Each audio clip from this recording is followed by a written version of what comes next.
Je viens de la Guinée-Conakry. Ça fait 5 ans que je suis en Belgique. Je suis arrivée en Belgique en 2012, janvier 2012, et j'ai fait une demande d'asile qui a été déboutée. Après plusieurs recours, ça a toujours été refusé. Et donc je me suis retrouvée sans papier. Lors d'un contrôle en 2013 à la BAC de Liège, un contrôle de routine, j'ai été arrêtée et mise en détention à Bruges, dans un centre fermé, en vue d'une expulsion vers mon pays. Le jour de l'arrestation, c'était assez difficile. J'ai vécu 24 heures de détention à la police de Liège, dans une cellule filmée avec une forte lumière sur mes yeux. J'ai pas mangé ni bu. J'ai demandé à ce qu'on m'apporte à manger. On m'a amené une tartine au sirop de Liège, alors que je suis diabétique. Et je l'avais signalé. J'ai fait un malaise, j'ai été conduite à l'hôpital, puis ramenée en cellule. Bref, c'était horrible. Alors, ce qui fait que le lendemain, quand j'ai été en centre fermé, quand nous sommes arrivés à Bruges, c'était vraiment une libération, quoi. Un soulagement. Ouais, un gros soulagement. J'avais besoin de manger, j'étais fatiguée. J'avais envie de prendre une douche. Et c'est après quelques heures que j'ai commencé à me remettre les idées en ordre.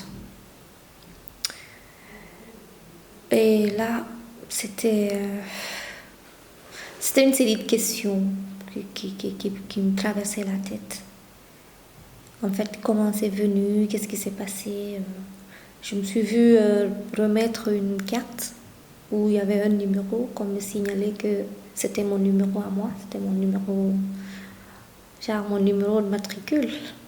Et vous avez reçu d'autres informations que ce numéro de matricule? Non, à part que je ne peux pas faire rentrer mon GSM vu qu'il y avait une caméra dessus, mais que je pouvais éventuellement acheter un téléphone à l'intérieur du centre. Non, je n'ai pas reçu d'autres informations. Le règlement du centre, est-ce qu'on vous a expliqué vos droits? Non, on n'explique pas. On a juste remis une feuille. On ne sait pas si je sais lire, si je ne sais pas lire, si je comprends ce que effectivement je suis venue faire ici. On te dit tout simplement, on va étudier votre dossier et Bruxelles va dire ce qui adviendra de vous.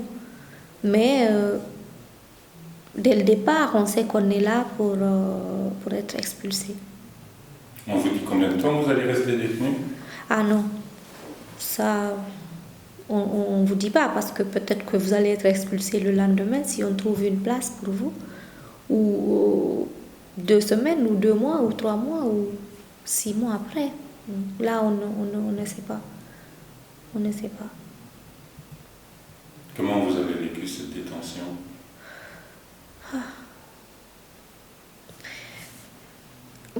Très difficile, comme toute personne qui est privée de liberté, en fait. Même si on vous enferme dans votre chambre, le simple fait de savoir que vous êtes enfermé, vous ressentez le besoin de bouger. Donc c'était pénible que quelqu'un décide quand est-ce qu'on doit manger, quand est-ce qu'on doit se laver, quand est-ce qu'on doit se lever. C'était pénible qu'une personne comme ça se lève pour vous quadriller votre vie, votre journée, faire un programme pour vous. Donc c'était... Et aussi dans les centres fermés, les journées ne passent pas. En fait, on n'a pas envie que le jour se lève.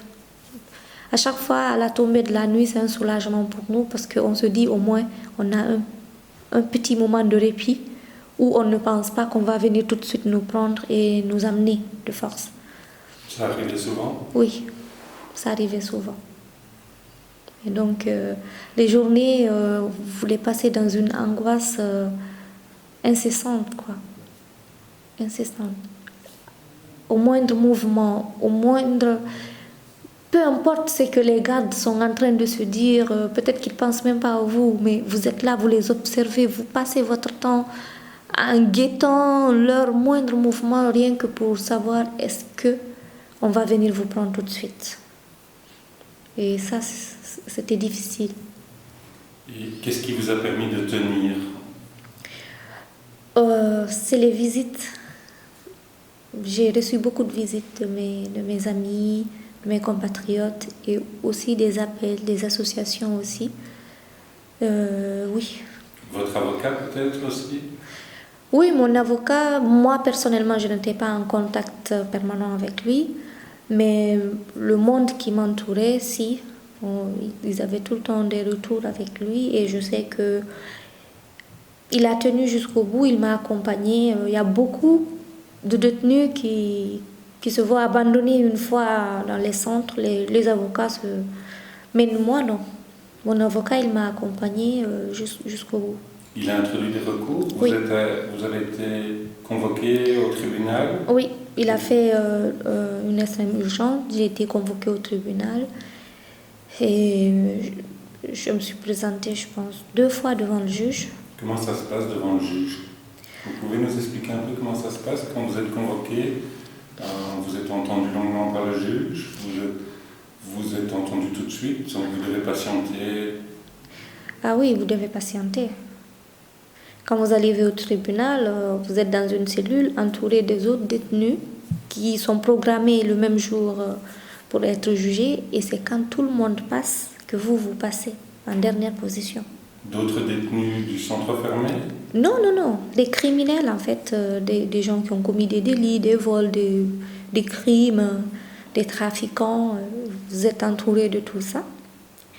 Et c'est fort dégoûtant, c'est fort pénible de se retrouver dans ce milieu-ci, qu'eux, ils puissent s'en sortir alors qu'ils ont commis réellement des délits et que vous êtes là au milieu de tout ça et on vous dit vous êtes là rien que parce que vous n'avez pas un séjour vous autorisant de vivre dans un pays.